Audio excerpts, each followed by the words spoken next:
Gold trusted gold buyers మీరు తాకట్టు పెట్టిన బంగారాన్ని విడిపించి ఈ రోజు ఉన్న మార్కెట్ ధరకు కొనబడను.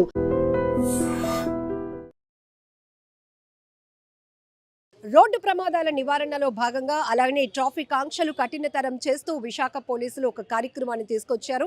అదే నో హెల్మెట్ నో పెట్రోల్. ఎందుకంటే ఇప్పటి వరకు అనేక అవగాహన కార్యక్రమాలు కౌన్సిలింగ్లు జరుగుతున్నా, చలాన్లు రాస్తున్నా కూడా పబ్లిక్లో ఇంకాస్త అగ్రెసివ్గా అవేర్నెస్ తీసుకురావాలి అంటే నో హెల్మెట్ నో పెట్రోల్ కాన్సెప్ట్ని అయితే విశాఖ పోలీసులు తీసుకొచ్చారు. అలానే డిసెంబర్ 31 సందర్భంగా విశాఖ సిటీలో ఎలాంటి ట్రాఫిక్ ఆంక్షలు ఉండబోతున్నాయి, ఎక్కడెక్కడ ఈవెంట్లు జరుగుతున్న ప్రాంతాల్లో ఎలాంటి డైవర్షన్ ఉండబోతుందో అడిగి తెలుసుకుందాం. ట్రాఫిక్ ఏడీసీపీ ప్రవీణ్ కుమార్ గారు మనతో పాటు ఉన్నారు. Sir, first no helmet no fuel ఏంటి సార్ ఈ కాన్సెప్ట్? ఎస్పెషల్లీ ఈ మధ్య గణాంకాలు పరిశీలించినట్లయితే ఏదైతే మన ద్విచక్ర వాహనదారులు ఈ రోడ్ యాక్సిడెంట్లో డెత్స్ ఎక్కువగా రిపోర్ట్ అవుతున్నాయి. ఆ రిపోర్టు గణాంకాల ప్రకారంగా ఆల్రెడీ మనం స్టార్ట్ చేసాం. అంటే స్పెషల్ డ్రైవ్ అనేది స్టార్ట్ చేసాం. ఇంచుమించు దగ్గర ఒక 1 month 9 months అబవ్ నుండి స్టార్ట్ చేసాం ఆల్రెడీ. అయినప్పుడు కూడాను అంటే రెగ్యులర్గా నైటు స్పెషల్ డ్రైవ్ 9 to 1, అలాగే తర్వాత రెగ్యులర్గా కూడాను స్పెషల్ డ్రైవ్ కండక్ట్ చేస్తూనే ఉన్నాము. ఎస్పెషల్లీ నాన్ వేరింగ్ హెల్మెట్స్ ఎవరైతే ద్విచక్ర వాహనదారులు ఎవరైతే హెల్మెట్ ధరించకుండా ప్రయాణం చేస్తున్నారో వాళ్ళ మీద చర్యలు అనేది రెగ్యులర్గా మనం తీసుకుంటున్నప్పుడు కూడాను ఫైన్స్ అనేది జనరేట్ చేస్తున్నాము. ఫైన్స్ కూడాను ఒకవేళ నాన్ వేరింగ్ హెల్మెట్ అయితే నాన్ వేరింగ్ హెల్మెట్ ప్లస్ ఏంటంటే అలాగే ఏదైతే పిలియన్ రైడర్ కూడాను ఇది కంపల్సరీ అని చెప్పేసి ఆల్రెడీ చెప్పడం జరిగింది. దీని మీద రెగ్యులర్గా ఫైన్స్ జనరేట్ చేస్తున్నాము. అలాగే తర్వాత దీనిలో చలానాస్ కూడాను రియలైజేషన్ కూడా చేస్తున్నాం. రెగ్యులర్గా ఇంచుమించు నాట్ లెస్ దెన్ రెగ్యులర్గా కూడా 10 lakhs అండ్ అబవ్ వరకు చేయడం కూడా జరుగుతుంది. అయినప్పుడు కూడాను ఇంకా కొంతమందిలో ఇంకా మార్పు రాని కారణంగా ఇంకా పబ్లిక్లోకి లేకపోతే ఏదైతే 2-wheeler వాహనదారులు ఏదైతే వెహికల్ యూజర్స్ ఎవరైతే ఉన్నారో ఈ నాన్ వేరింగ్ హెల్మెట్స్ మీద ఇంకా అవగాహన కల్పించడము, ప్లస్ ఏంటంటే దాని మీద కొద్దిగా కఠినంగా చర్యలు తీసుకునే ఉద్దేశంతో నో హెల్మెట్ నో పెట్రోల్ అని చెప్పేసి కూడాను ఇది కూడాను స్టార్ట్ చేయడం జరిగింది. తర్వాత ప్రతి పెట్రోల్ బంకుల్లో కూడాను ఈ సైనేజ్ బోర్డులు కూడా పెట్టడం జరిగింది. తర్వాత అక్కడ మేనేజర్స్ కావచ్చు, తర్వాత ఓనర్స్ కావచ్చు, వాళ్ళకు కూడా చెప్పడం జరిగింది. వాళ్ళు కూడాను సుముఖంగా ఏదైతే ఈ ట్రాఫిక్ విభాగానికి మన విశాఖపట్నం సిటీ పోలీసుకు సహకరించడం కూడా జరుగుతుంది. ఇప్పుడు అయినప్పుడు కూడా ఇంకా కొంతమందిలో ఇంకా అవేర్నెస్ క్రియేట్ చేసే ఉద్దేశంతో మాత్రం ఇంకా కఠినంగానే దీనిలో నిర్ణయాలు తీసుకోవడం జరుగుతుంది. దీని మీద ఆల్రెడీ మనం 1,85,000 అబవ్ ఆల్రెడీ లైసెన్సెస్ కూడా మేము సీజ్ చేయడం జరిగింది. దాని మీద మన డిటీసీ గారికి పంపించినట్లయితే అవి దానిలో 70,000 వరకు ఆల్రెడీ లైసెన్సెస్ కూడా సస్పెండ్ చేసినారు. ఇంకా మిగతా కూడా ఇంకా అది ప్రాసెస్లో ఉన్నాయి, ఇంకా సస్పెండ్ చేసే ప్రాసెస్లో ఉన్నాయి. దాని మీదను దీన్ని దృష్టిలో పెట్టుకొని ఏదైతే ద్విచక్ర వాహనదారులు ఎవరైతే ఉన్నారో వాళ్ళు ప్రమాదాలకు గురి కాకుండా ఉండడానికి, తర్వాత డెత్స్ నివారించే ఉద్దేశంతో కఠినంగానే నిర్ణయాలు తీసుకోవడం జరుగుతుంది. సో అలాగే మనకి ఏదైతే నూతన సంవత్సరం సందర్భంగా ఈరోజు 31st నైట్ కూడాను కొన్ని ఆంక్షలు ఆల్రెడీ ప్రెస్లో కూడా మరి both print media, electronic media and social మీడియాల ద్వారా కూడా అందరికీ తెలియపరచడం జరిగింది.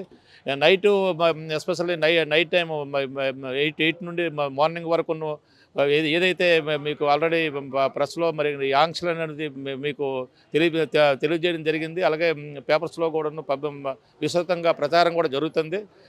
ఎస్పెషల్లీ తల్లిదండ్రులకు మాత్రము మేము మన సిటీ పోలీస్ తరఫున, సిటీ ట్రాఫిక్ పోలీస్ తరఫున విజ్ఞప్తి చేస్తున్నాము. వాళ్ళ పిల్లలు బయటకు వెళ్ళేటప్పుడు చేసేటప్పుడు ఏదైతే ద్విచక్ర వాహనాలతో వాళ్ళు బయటకు వెళ్ళేటప్పుడు చేసేటప్పుడు కూడా ఖచ్చితంగా హెల్మెట్ ధరించమని చెప్పేసి కూడా వాళ్ళకి చెప్పమని చెప్పేసి కూడా రిక్వెస్ట్ చేస్తున్నాము. తర్వాత తాగి బండి నడపకూడదు. అలాగే తర్వాత త్రిబుల్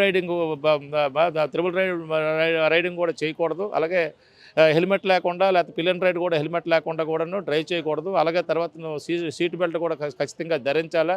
ఓవర్ స్పీడ్ కానీ, తర్వాత రేసింగ్ కానీ, తర్వాత జిగ్జాగ్ డ్రైవింగ్ కానీ ఇవేమీ చేయొద్దని చెప్పేసి కూడా ఇటువంటివి ఏమీ ఏదైతే ఇవన్నీ ఉన్నాయో ఇవన్నీ స్ట్రిక్ట్గా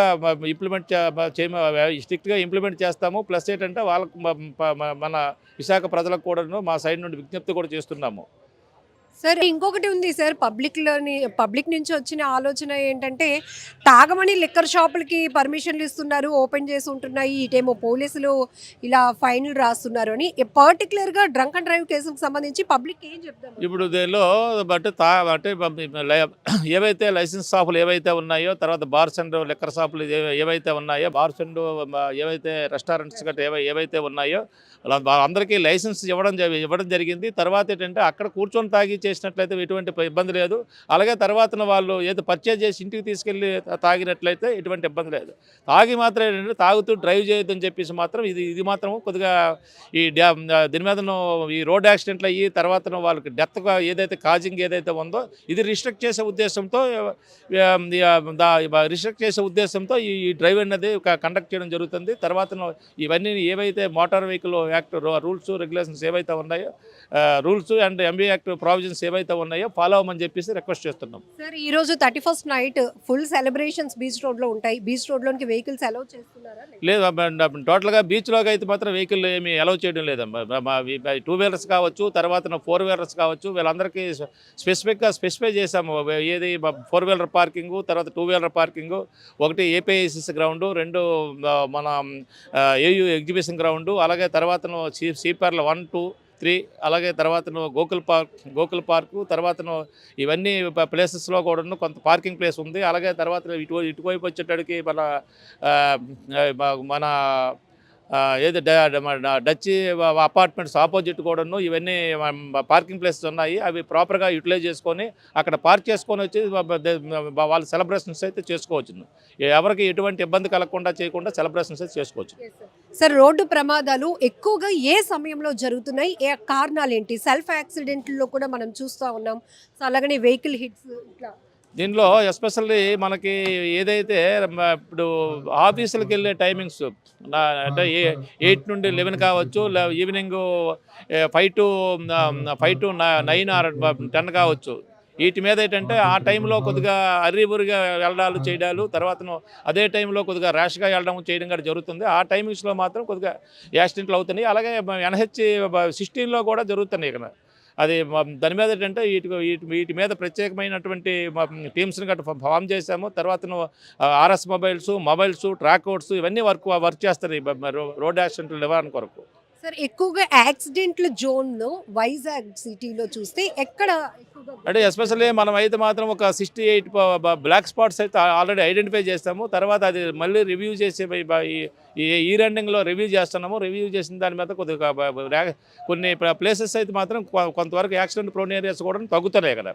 అది కూడా త్వరలో మేము కమ్యూనికేట్ చేస్తాం. మేము నిజంగా ప్రస్తుతం ఉన్నటువంటి సమాజం దేనికి ప్రయారిటీ ఇస్తుంది? ఆర్థిక సంబంధాల చుట్టూ మాత్రమే తిరుగుతుంది. మళ్ళీ ఎన్నికలంగానే చాలా విరక్తి కలుగుతాం. మంచి అనిపిస్తుంది కదా, లేడీస్ కూడా ఛాలెంజింగ్ జాబ్స్ చేసినప్పుడు చాలా బాగుంటది. ట్రాఫిక్ అసిస్టెంట్స్ గా నియమించిన ట్రాన్స్జెండర్స్ అందరితో సాల్యూట్ చేయించుకుంటున్నారు. ఫుడ్ డెలివరీ ఇవ్వటానికి వెళ్ళినటువంటి డెలివరీ బాయ్ అనిల్ పై కళ్ళ ముందు